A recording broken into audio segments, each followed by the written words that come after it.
I got a sewing machine 2 weeks ago, and here's everything that I've made so far. First up, we have, of course, a muslin prototype. There's another word for this that I've heard the girlies say, but I forget what it is. Toile. But here's what it looks like. Yes, she's a queen.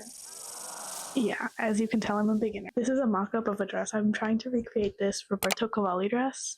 Yeah, that's how it's going. Now, if you're wondering what the in-progress version looks like, look no further, because she's right here. So this is her. I did the hem of the front piece of the bodice. I have the side panel that's not fully glued down yet, but it has all the main pieces of the fabric. Then I still have to do like the ruffles. I have to fix all the hems. I need to fix the shoulders. There's a lot going on, but this is essentially what it looks like for the time being. We're just gonna see where this journey takes us.